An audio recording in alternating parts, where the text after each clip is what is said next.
Welcome back to the channel. Today we're going to be taking a look at Change is Constant, which is a collection of the first 4 issues of the IDW Teenage Mutant Ninja Turtles series. Our journey starts with Splinter and 3 of the Turtles, Donatello, Michelangelo, and Leonardo, about to face off against the vicious one-eyed cat mutant Old Hob and his human henchmen.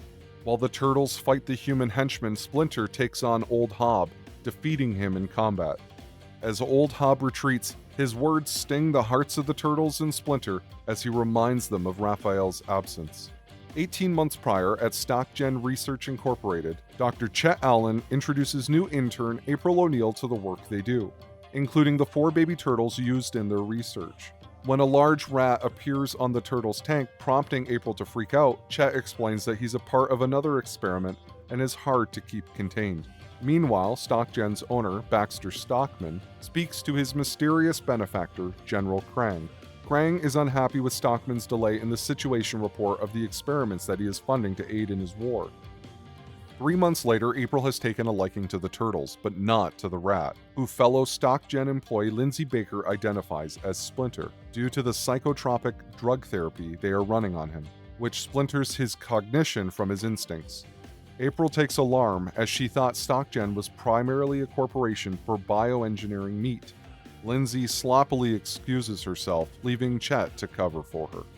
Chet suggests that April name the Turtles due to her attachment, but to his surprise, she already has. Her enrollment in a History of Renaissance Art 101 class has prompted her to name them after famous Italian Renaissance artists. The quiet, peaceful one is Leonardo, the studious one is Donatello, the big eater is Michelangelo, and the feisty, solitary turtle is Raphael. In the present day, a hooded Raphael digs through the dumpsters for food. The contents of the pizza box he finds is disappointingly inadequate, so he checks the next dumpster, where he finds a Cowabunga t-shirt. Before he can continue digging, Raphael is distracted by a loud noise, a man beating his son, and in anger, Raphael breaks down the door and interrupts the violence. Inside the house, Raphael tells the drunken father to put his son down. The belligerent dad isn't too impressed by a giant talking turtle and decides to beat up Raph instead. Despite the father's own street fighting experience, Raphael handily throws the drunk out of his own home. Furious, the father piles into his car and drives off. Raphael then asks the teenage boy how he's doing, and he rather nonchalantly shrugs the damage off. He is, however, curious as to where Raphael came from.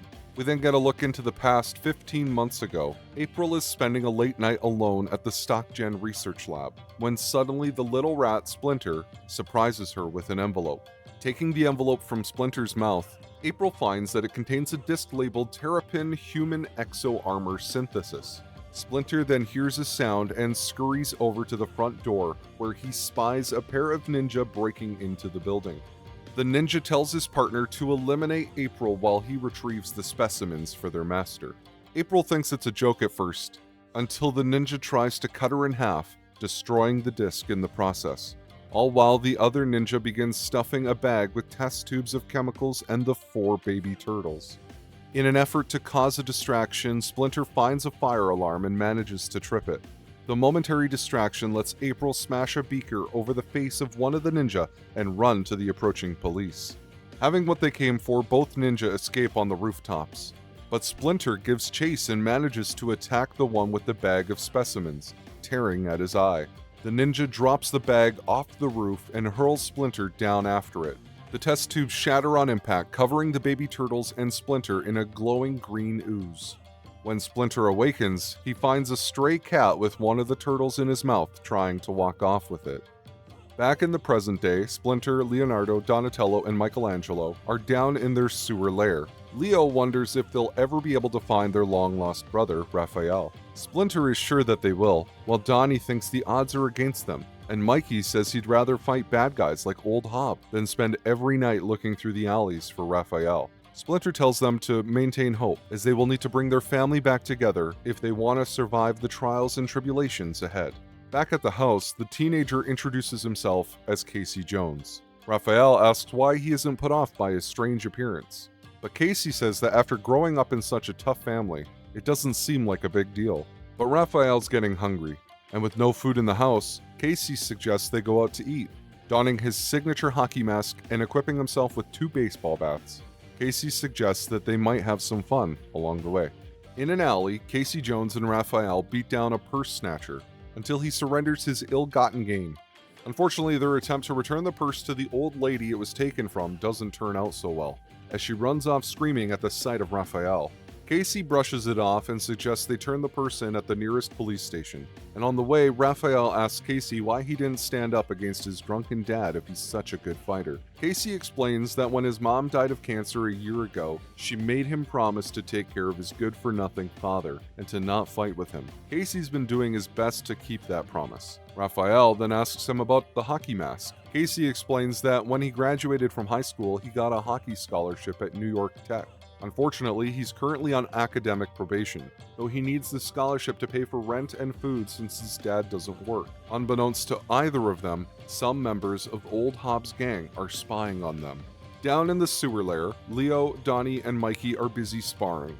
As Splinter tutors them, Mike inquires just why Old Hob hasn't been laying into them so hard recently. Splinter tells them it is not their concern, as the past is the past.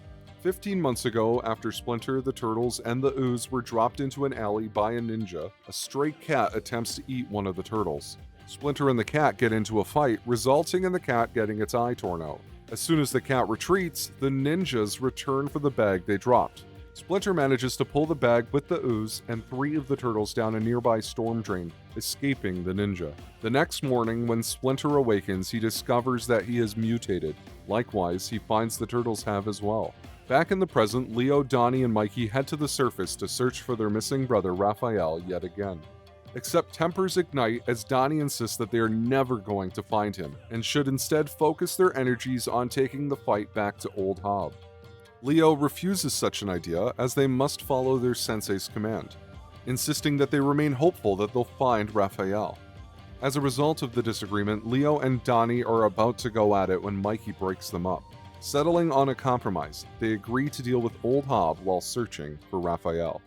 While eating hot dogs, Casey and Raphael are bumped into a pair of hoodlums on the run from the cops. Giving chase, they're lured to a fenced-off dead end, where they discover it was all a setup. Casey and Raphael then find themselves cornered by Old Hob and his gang. Cornered in the park, Raphael and Casey are approached by the gang's leader, Old Hob.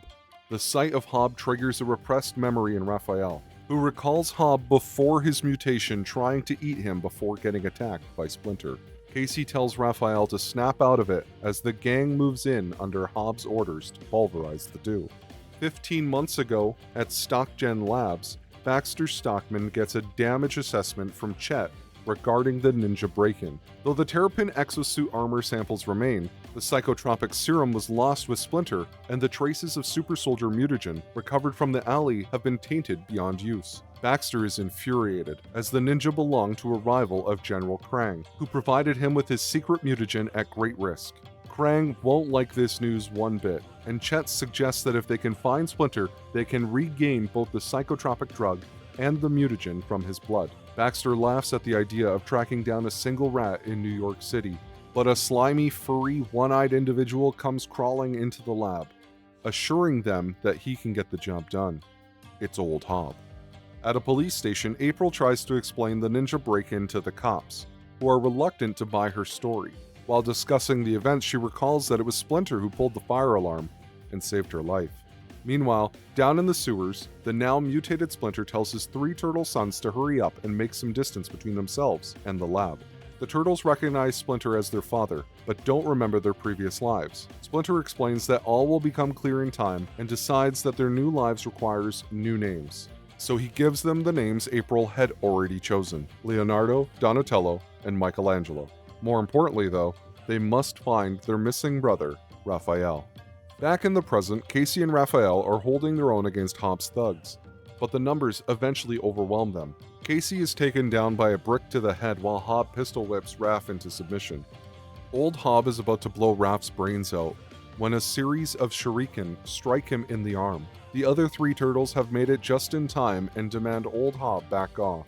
But Hob isn't about to go back to StockGen empty-handed, and savagely attacks Raphael while the other turtles deal with the last of the gang. Raph pummels Old Hob and is only prevented from killing him by Leo. The three turtles tell Raph his name, and memories come flooding back. Momentarily, Casey recovers and is shocked to see 4 mutant turtles instead of 1. Down in the sewers, Raph is finally reunited with his father. Giving Raph a hug, Splinter announces that now things can truly begin. Let me know in the comments if you guys enjoyed the first 4 issues. Don't forget to like this video and sub to the channel for more, and I'll see you guys next time.